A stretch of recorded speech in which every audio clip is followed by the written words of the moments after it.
Mga kapatid, kayo po ay aking inaanyayahan na manood at makinig ng video, mga mensahe ng mahal na hari, ang mensahero ng silangan, na siya ang nagdala ng covenant sa Philadelphia Assembly. Kayo po ay nais namin ibahagi ito sa inyo.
Masayang pagbati mula sa Ophirian Heritage Conservatory. Ang video na ito ay pagpapatuloy ng ating Dietary Law Series. Kailangang mapanood nyo muna ang Part 1 kung saan sinagot namin ang mga aligasyon na nagsasabing ang lahat ng pagkain ay nilinisan na at obsolete na daw ang mga kautusan na ibinigay kay Moses kung kaya't pwede nang kainin ang kahit anong hayop. Inilagay namin ang link ng Part 1 sa ibaba lamang nitong video. Ipinapayo namin sa mga new subscribers na panoorin ang The Guide upang alam nyo ang tamang sunod-sunod ng mga video na dapat panoorin. Meron po tayong mahigit 100 videos dito sa channel. Sa pagpapatuloy ng dietary law, unahin natin ang land-based animals. Yung mga nakatira sa lupa, naglalakad o gumagapang. Leviticus chapter 11 verse 1 to 3. Yahweh spoke to Moses and Aaron. He said to them, "Speak to the Israelites. Tell them, many animals live on land. Here are the only ones you can eat. You can eat any animal that has hooves that are separated completely in two, but it must also chew the cud." Sa talatang ito, makikita ang dalawang palatandaan ng pwedeng kainin na hayop. Number 1, biyak ang paa o yung kuko. Number 2, nginunguya ang cud. Chews the cud. Ano yung tinatawag na cud? Hindi ko po alam ang Tagalog ng salitang cud, pero ipapaunawa ko po kung ano ito. Sa zoology, ang mga hayop na may katangiang chewing the cud ay tinatawag na ruminants. Halimbawa ng mga ruminants ay cattle or baka. Ang digestive system ng baka bilang ruminants ay mayroong 4 na compartment. Kapag ito ay nagsabsab ng damo, lulunukin ng baka ang damo at ito ay mapupunta muna sa unang compartment kung saan ang damo ay madudurog o matutunaw at ito ang tinatawag na cud. Mula sa unang compartment, ang cud ay unti-unting babalik sa bunganga ng baka at muli niya itong ngunguyain at muling lulunukin. Yan ang katangiang sinasabi sa kasulatan na chewing the cud. Balikan natin ang dalawang pamantayan. Una, biyak ang paa. Pangalawa, chews the cud. Magbigay tayo ng mga halimbawa ng pwede nating kainin, gaya ng kalabaw, baka, kambing, tupa, usa, at iba pang hayop na pasok sa dalawang pamantayan. Ito naman ang mga bawal. Una, baboy. Ang baboy ay may biyak na paa, ngunit wala siyang cud na nginunguya. Bawal din ang kabayo at kamelyo sapagkat hindi biyak ang kanilang paa. Hindi po kayo magkakamali basta susundin lamang ang dalawang kriteria na ibinigay. Talakayin natin ang kautusan tungkol sa mga winged animals, fowl, and birds. Note, New International Version po ang binabasa ko. Chapter 11 pa rin po tayo ng Leviticus. Simula sa verse 13, "Here are the birds you must treat as unclean. Do not eat them because they are unclean. The birds include eagles, vultures, and black vultures. They include red kites and all kinds of black kites. They include all kinds of ravens. They include horned owls, screech owls, gulls, and all kinds of hawks. They include little owls, cormorants, and great owls. They include white owls, desert owls, and ospreys. They also include storks, hoopoes, bats, and all kinds of herons." Summarize po natin ang verse. Ito ang mga ipinagbawal. Lahat ng uri ng eagles or agila. Lahat ng uri ng ravens or uwak. Lahat ng uri ng cormorants. Lahat ng uri ng gulls and hawk. Lahat ng uri ng herons, vultures, red and black kites, osprey, storks, hoopoes, and bats o paniki. Pasensya na po sa ibang hindi ko alam ang Tagalog. Mahalagang pansinin na walang ibinigay na palatandaan, sa halip pinangalanan lamang ang mga ipinagbawal. Kung susuriin natin ang mga ipinagbawal, kapansin-pansin ang mga sumusunod na katangian. Number 1, karamihan sa kanila ay mga birds of prey or mandaragit. Number 2, karamihan sa kanila ay mga carnivorous o flesh ang kinakain. Number 3, lahat sila ay maituturing na wild birds. Number 4, halos lahat sila ay may kakayahang lumipad ng sobrang taas. Number 5, lahat sila ay mahirap alagaan bilang domesticated fowl for food consumption. Kailangan nila ng malawak na natural habitat upang mabuhay. Sa King James Version ng England, isinama sa kanila ang swan or gansa, gayong napakalayo ng katangian nito sa mga ipinagbawal. At dahil dyan, may mga sekta na ipinagbawal din ang pato at itik dahil web-footed daw ito tulad ng swan. Pero tandaan natin, walang binabanggit ang Biblia na web-footed criterion. Uulitin ko, wala pong palatandaan na ibinigay ang kasulatan ukol sa mga ibon at walang sinabi na kapag naka-web ang paa, ito ay bawal kainin. Sa makatuwid, libadurang doktrina yan ng sektang itinatag ng babaeng naalog ang utak at nag-alapropeta. Ngayon, bakit isinali ng King James ang swan sa mga ipinagbabawal kainin, ngunit wala ito sa New International Version na ginamit natin para sa topic na ito? Ang Hebrew word na isinali ng King James Version bilang swan ay ang Hebrew word na tanshemeth. Ayon sa Strong's Exhaustive Concordance, ang salitang tanshemeth ay tumutukoy sa dalawang unclean creature, isang lizard at isang ibon. And I suppose ang ibong tanshemeth ay wild bird katulad ng mga agila, vulture, hawk at owl or kwago. Hindi po swan or gansa.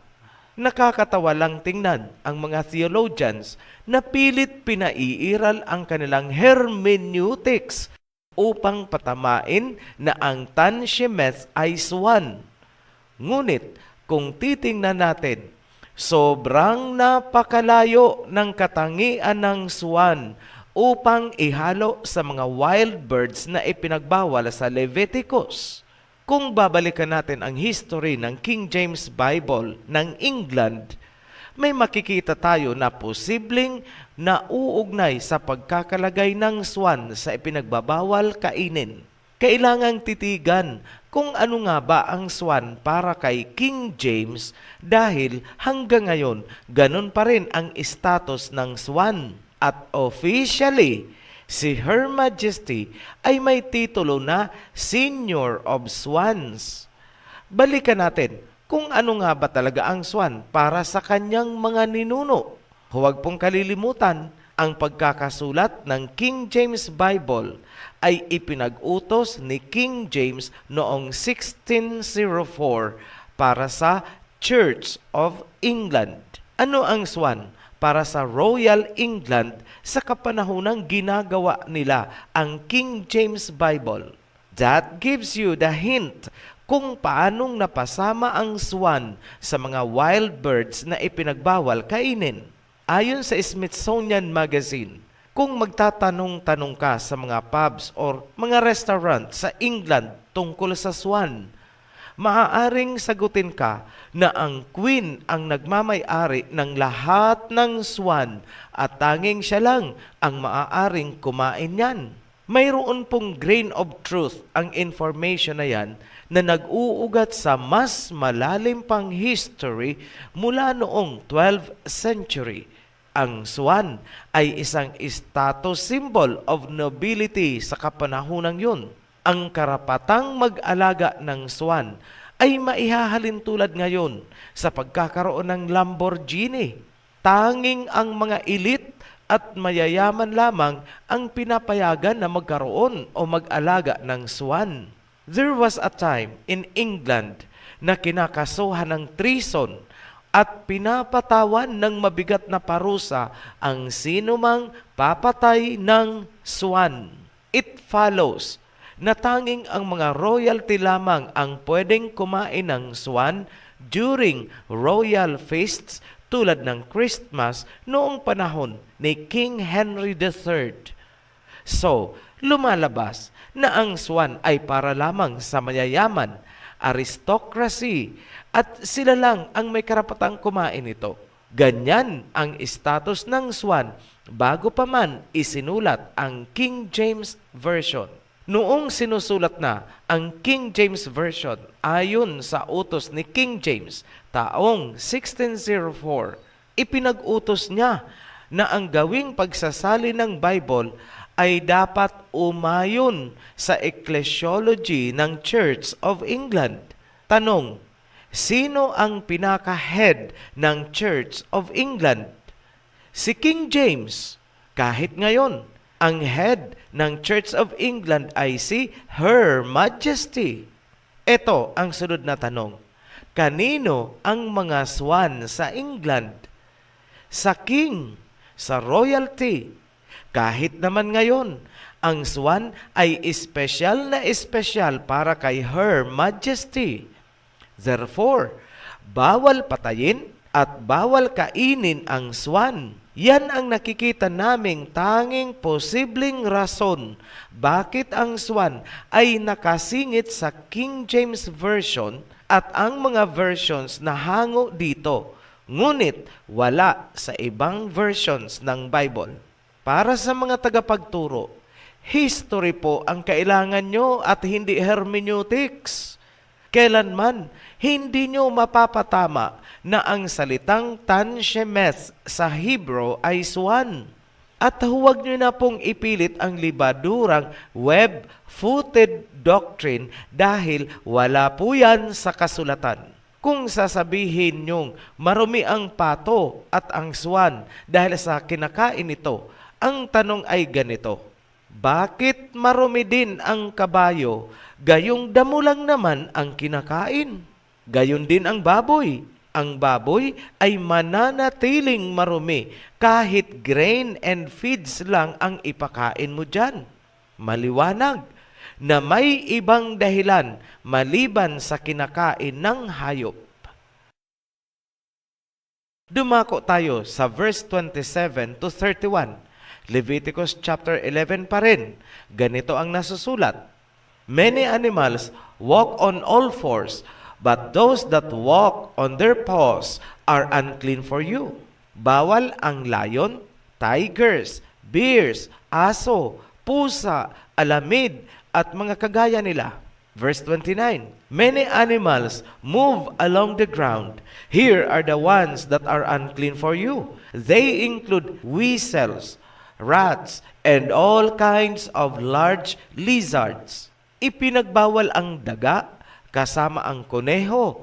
Ipinagbawal din ang lahat ng uri ng lizard or butiki, tuko, at bayawak. Verse 42, do not eat any of these creatures. It does not matter whether they move on their bellies. It does not matter whether they walk on all fours or on many feet. It is unclean. Marumi at bawal kainin ang lahat ng uri ng hayop na gumagapang sa lupa, kahit sila ay may 4 na paa o maraming paa. Basta gumagapang sa lupa, bawal po. Halimbawa dyan, ahas, igat or il, buwaya, pagong, palaka, lahat ng uri ng uod, earthworm, alupihan, millipede. Tungkol naman sa maliliit na hayop gaya ng insekto, naririto ang kautusan. Verse 20 hanggang 23. Treat as unclean every flying insect that walks on all fours. But you can eat some flying insects that walk on all fours. Their legs have joints so they can hop on the ground. Here are the insects you can eat. You can eat all kinds of locusts, catticlids, crickets, and grasshoppers. Treat as unclean every other creature with wings and 4 legs. Lahat ng insekto ay may 6 na paa. Lahat ay marumi at hindi pwedeng kainin, maliban doon sa mayroong 2 paa sa likod na ginagamit upang tumalon. Ibig sabihin, ang salagubang ay marumi at hindi dapat kainin dahil wala siyang hind legs para tumalon tulad ng grasshopper. Mali po ang translation ng King James Version kung saan isinalin bilang beetles ang dapat sana ay isinalin bilang insects. Insects po ang translation, hindi beetles. Huwag ding magkakamali. Ang praying mantis po ay hindi tumatalon na tulad ng grasshopper. Ang mantis ay marumi. Pag-usapan natin ang mga hayop na nasa katubigan, nasa dagat at mga ilog. Ito ang mga aquatic animals. Verses 9 to 10. Many creatures live in the water of the oceans and streams. You can eat all those that have fins and scales. Treat as unclean all the creatures in the oceans or streams that do not have fins and scales. Ang maaaring kainin ay ang mga may fins and scales. 2 ang basehan, palikpik at kaliskis. Ibig sabihin, lahat ng hayop sa dagat ay bawal kainin maliban doon sa mga may palikpik at kaliskis. Common sense, isda na may palikpik at kaliskis. All the rest ay bawal kainin. Take note, wala pong ipinagbawal sa mga halamang dagat or seaweeds tulad ng lato at yung ginagawang gulaman. Linawin namin na ang sea cucumber ay hindi halaman kundi hayop na ipinagbabawal kainin. Additional provisions, verses 39 to 40. Suppose an animal you are allowed to eat dies. If anyone touches its dead body, they will be unclean until evening. If they eat part of the dead body, they must wash their clothes. They will be unclean until evening. If they pick up the dead body, they must wash their clothes. They will be unclean until evening. Ang namatay na hayop, kahit pa ito ay nabibilang sa malinis na pagkain, ay hindi pwedeng hawakan. More so, hindi rin pwedeng kainin. Ibig sabihin, kahit clean animal ay hindi na pwedeng hawakan or kainin kung ito ay dati ng patay bago pa kinatay. Double dead. Halimbawa, yung nalunod or namatay dahil sa sakit. Ang sino mang hahawak sa karkas ng patay na hayop ay defiled or ceremonially unclean. Sa modern application, kailangan nilang mag-disinfect, hubarin at labhan ang damit na ginamit, at siya ay maligo. Mananatili siyang unclean hanggang gabi. Hindi siya pwedeng pumasok sa house of prayer. Ngunit kung nais niyang makinig sa mga mensahe during worship services, hanggang doon lang siya sa area na para sa mga defiled or ceremonially unclean. Hindi siya pwedeng lumapit sa halaran at pinagsusunugan ng insenso. Tatalakayin natin sa mga susunod na video ang mga provisions tungkol sa iba't ibang uri ng defilement at ano ang mga nararapat gawin. Bago namin tapusin itong video, nais kong magpaalala sa mga viewers na dito lamang po kayo mag-subscribe at manood sa official channel ng Ophirian Heritage Conservatory upang hindi kayo maligaw at mapasama sa mga nagkukunwaring kawan ng OHC. Ito lamang ang aming Tagalog channel, wala na pong iba. Muli kaming nagpapasalamat sa mga patuloy na sumusuporta sa ating advocacy. Sa mga bagong bautismo, welcome to the covenant.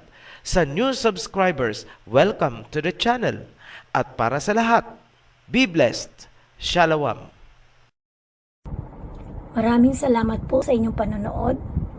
Naway may mga katanungan kayong nasagot na nabigyang linaw. Kung gusto nyo pa po manood ay pakiclick na lang ng link at pakilike and share na rin po. Maraming salamat.